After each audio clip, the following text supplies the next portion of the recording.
साइंसदान अरबों डॉलर लगाकर हमारी कायनात को स्टडी कर रहे हैं, लेकिन हैरान करने वाली बात यह है कि जिस जमीन पर हम रहते हैं हम उसे ही अच्छी तरह स्टडी नहीं कर पाए। जिस तरह हमारी कायनात राजों से भरी हुई है, उसी तरह हमारी जमीन का अंदरूनी हिस्सा भी राजों से भरा हुआ है। साइंसदानों की एक स्टडी के मुताबिक जमीन के अंदर एक और स्ट्रक्चर हो सकता है जिसने साइंसदानों की नींदें उड़ा दी। आखिर ये स्ट्रक्चर क्या है? जैसे कि आपको पता है कि जमीन की 4 लेयर्स हैं, जिनमें पहली लेयर क्रस्ट है जिस पर हम इंसान रहते हैं, उसके नीचे मेंटल है, उसके बाद आउटर और इनर कोर आती है।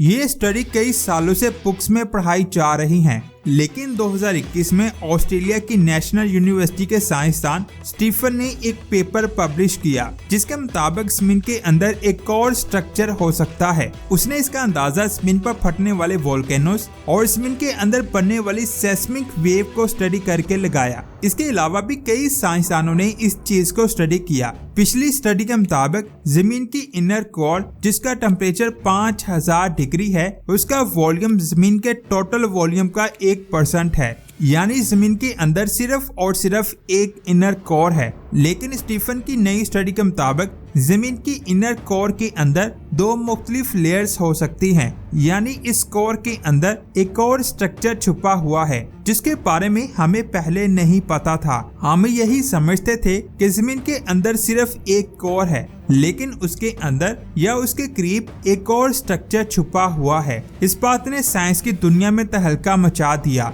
अगर आप इंग्लिश चैनल्स को देखेंगे तो वहाँ इस बात के बहुत ज्यादा चर्चे हो रहे हैं, जिसका मतलब है कि हमें एक बार फिर से किताबों को चेंज करना होगा और इस नए स्ट्रक्चर की इंफॉर्मेशन को किताबों में ऐड करना होगा। स्टीफन और इसकी टीम ने एक सर्च एल्गोरिथम के जरिए जमीन की इनर कोर की वजह से बनने वाली अर्थक्वेक वेव्स को स्टडी किया कि जमीन के किस हिस्से में तेज लहरें बन रही हैं और किस हिस्से में स्लो लहरें बन रही हैं। क्योंकि इनर कोर जमीन के बहुत ज्यादा अंदर है, जिसे डायरेक्ट स्टडी करना बहुत ज्यादा मुश्किल है, इसीलिए इनर कोर की वजह से बनने वाली वेव्स को स्टडी करके इसके अंदर होने वाली तब्दीलियों का पता लगाया जा सकता है। और साइंसदानों ने इस वेव्स के कई सारे मॉडल्स बनाकर इन्हें पुरानी की गई स्टडी के डेटा के साथ मिलाया और इन्होंने देखा कि कुछ मॉडल्स के मुताबिक इनर कोर के अंदर मुख्तलिफ तरह के स्ट्रक्चर वेव्स की रफ्तार को कम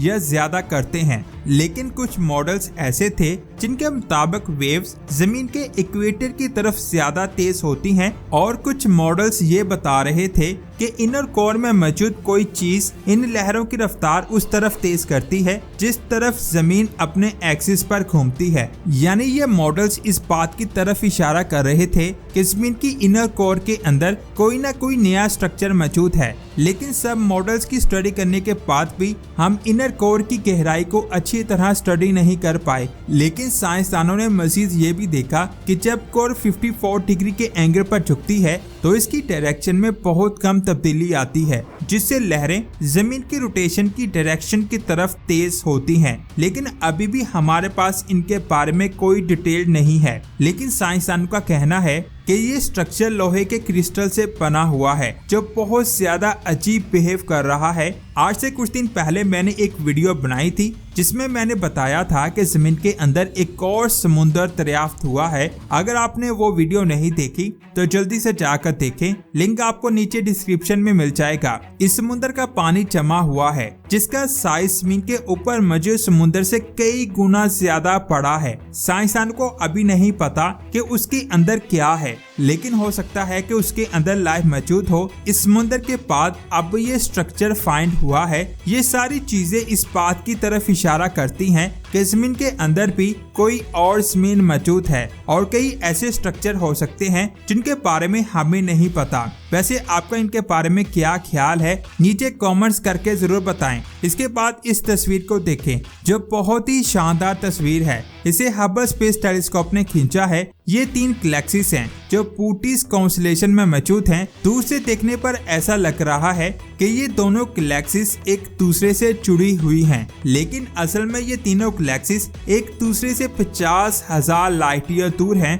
और आहिस्ता आहिस्ता ये एक दूसरे की तरफ बढ़ रही हैं। साइंसदान का कहना है कि ये तीनों गैलेक्सीज बहुत जल्द एक दूसरे से टकराकर एक बहुत बड़ी गैलेक्सी में मर्ज हो जाएंगी और इस वक्त एक बहुत बड़ा धमाका होगा जो बहुत ज्यादा दूर तक फैल जाएगा। इस धमाके को STSSCGP-10189 का नाम दिया जाएगा, लेकिन इस धमाके से हमें कोई भी नुकसान नहीं होगा। लेकिन डरने वाली बात यह है कि हमारी करीबी गैलेक्सी भी हमारे करीब आ रही है और ये आज से 4.5 अरब साल बाद हमसे टकराकर एक बहुत बड़ी गैलेक्सी में कन्वर्ट हो जाएगी। इसके बाद बात करते हैं हब्बल से खींची गई इस तस्वीर की, जिसमें एक नहीं, दो नहीं, बल्कि कई गैलेक्सीज मौजूद हैं। ये एक गैलेक्सी क्लस्टर की तस्वीर है। ऐसा लग रहा है कि जैसे एक रस्सी में सब गैलेक्सीज को फिट किया गया है। असल में ऐसा ग्रेविटेशनल लेंसिंग की वजह से है। जब एक स्टार और गैलेक्सी से लाइट निकलती है तो ग्रेविटी की वजह से वो लाइट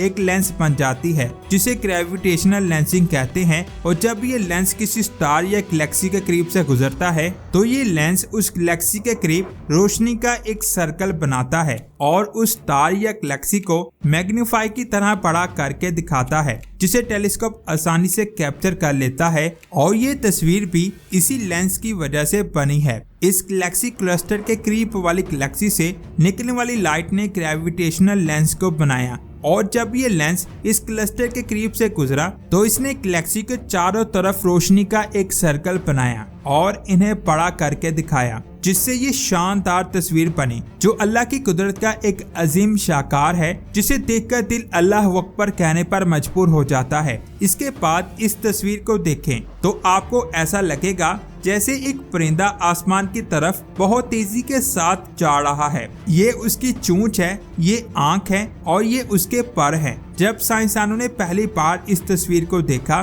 तो एक पल के लिए उन्हें लगा कि सच में एक परिंदा ऊपर की तरफ जा रहा है, लेकिन ये गैस और डस्ट के पिलर्स हैं जिसका नाम तिकोन नेबुला है, जिसमें बहुत ज्यादा न्यू स्टार्स की फॉर्मेशन हो रही है। इस तस्वीर को हब्बल ने 2002 में खींचा था और ये नेबुला हमसे 3000 लाइट ईयर दूर मोन्सेरेस कॉन्स्टेलेशन में मौजूद है। इसका ये हिस्सा 2.5 लाइट ईयर तक फैला हुआ है और बाकी का हिस्सा 7 लाइट ईयर तक फैला हुआ है। इसकी आंख में बहुत गर्म यंग स्टार्स मौजूद हैं। ये बहुत कमाल की तस्वीर है। अब बात करते हैं इस तस्वीर की, जिसे हब्बल टेलीस्कोप ने 2 बार खींचा था। पहले हब्बल स्पेस टेलीस्कोप ने इस तस्वीर को 1997 में खींचा था। उसके बाद इस तस्वीर को 2006 में खींचा। इस तस्वीर का शुमार हब्बल से खींची गई कायनात की सबसे खूबसूरत तस्वीरों की टॉप लिस्ट में किया जाता है। ये एक गैलेक्सी की तस्वीर है जिसका नाम एंटीना गैलेक्सी है। इस तस्वीर को ध्यान से देखें। इस गैलेक्सी से बहुत सारे बादल बाहर गिर रहे हैं। असल में ये 2 गैलेक्सीज का एक पेयर है, यानी दोनों गैलेक्सीज एक दूसरे में मर्ज हो चुकी हैं। साइंसदानों का कहना है कि ये पहले हमारी गैलेक्सी की तरह एक स्पाइरल गैलेक्सी हुआ करती थी, लेकिन कुछ मिलियन साल पहले एक गैलेक्सी इससे टकराकर इसमें मर्ज हो गई, जिसकी वजह से इस गैलेक्सी की टेल बन गई। और ये बहुत ही शानदार तस्वीर है। ये थी आज की शानदार वीडियो। आपका इन सारी डिस्कवरीज के बारे में क्या कहना है, नीचे कमेंट्स करके लाजमी बताएं। मिलते हैं एक और शानदार वीडियो में। अपना बहुत सारा ख्याल रखें। अल्लाह हाफिज।